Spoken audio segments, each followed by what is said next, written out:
profesional.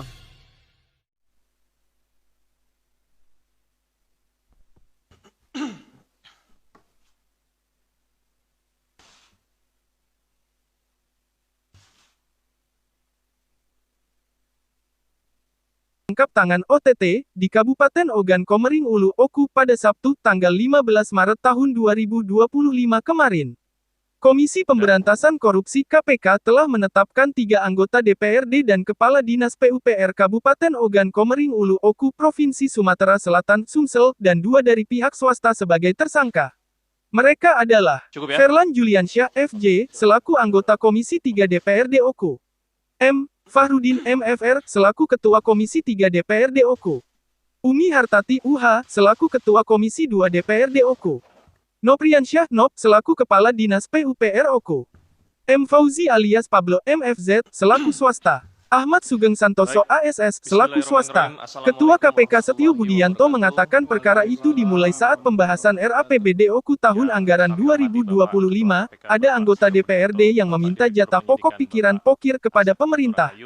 Pada pembahasan tersebut, perwakilan dari DPRD meminta jatah pokir, seperti yang diduga sudah dilakukan, kemudian disepakati bahwa jatah pokir tersebut diubah menjadi proyek fisik di Dinas Pekerjaan Umum dan Perumahan, sebesar 40 miliar rupiah, kata Ketua KPK Setio Budianto dalam konferensi pers di Gedung KPK, Jalan Kuningan Persada, Jakarta Selatan, Minggu tanggal 16 Maret tahun 2025.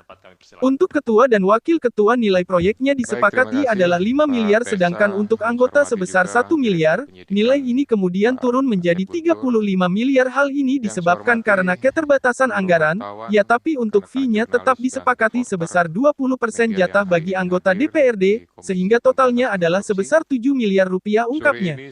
Dipaparkan Satio, saat APBD tahun anggaran 2025, anggaran dinas naik dari pembahasan awal 48 miliar rupiah menjadi 96 miliar, jadi naik signifikan karena ada kesepakatan yang awalnya 48 miliar bisa berubah menjadi 2 kali lipat.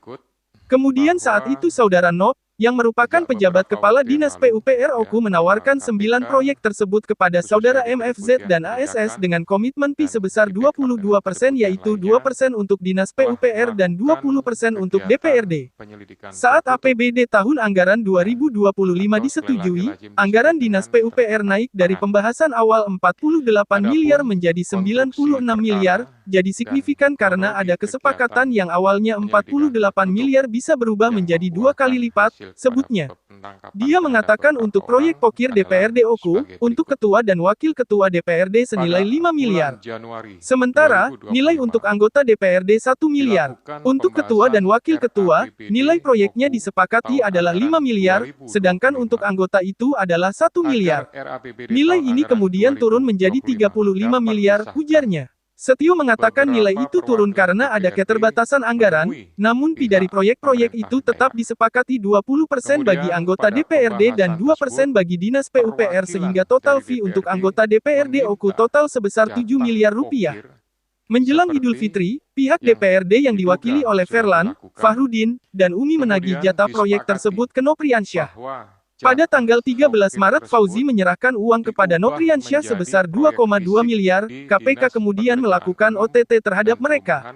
Akibat perbuatannya, Ferlan, Fahrudin, Umi, dan Nopriansyah dijerat dengan pasal 12A atau 12B dan 12F dan 12B UU Pemberantasan Tipikor Junto pasal 55 ayat 1 ke 1 KUHP, pasal 12A dan B itu mengatur hukuman terkait suap, pasal 12F mengatur soal pemotongan anggaran, dan pasal 12B tentang gratifikasi dengan hukuman maksimal 20 tahun penjara. Sementara itu, Fauzi dan Ahmad dijerat pasal 5 ayat 1A atau B UU Pemberantasan Tipikor Junto pasal 55 ayat 1 ke 1 KUHP, pasal itu mengatur soal hukuman bagi penyuap dengan ancaman penjara maksimal 5 tahun penjara, KPK Sigap Ahmad Sarifuddin melaporkan. 20% ya, jatah bagi anggota DPRD, sehingga total fee-nya adalah sebesar 7 miliar rupiah. Nah, saat APBD tahun anggaran 2025 disetujui, anggaran Dinas PUPR naik dari pembahasan awal 48 miliar rupiah menjadi 96 miliar rupiah. Jadi signifikan karena ada kesepakatan ya maka yang awalnya 48 bisa berubah menjadi 2 kali lipat. Kemudian saya lanjutkan lagi. Saat itu Saudara Nop yang merupakan pejabat Kepala Dinas PUPR menawarkan 9 proyek tersebut kepada Saudara MFZ dan Saudara ASS dengan komitmen fee sebesar 22%, yaitu 2% untuk Dinas PUPR dan 20% untuk DPRD. NOP kemudian mengkondisikan pihak swasta yang mengerjakan dan PPK untuk menggunakan beberapa perusahaan atau CV yang ada di Lampung Tengah. Kemudian penyedia dan PPK melakukan penandatanganan kontrak di Lampung Tengah. Ada beberapa nama perusahaan, ya, antara lain termasuk juga kegiatannya. Yang pertama untuk rehabilitasi rumah dinas bupati, lebih kurang sekitar 8,3 M dengan penyedia CVRF.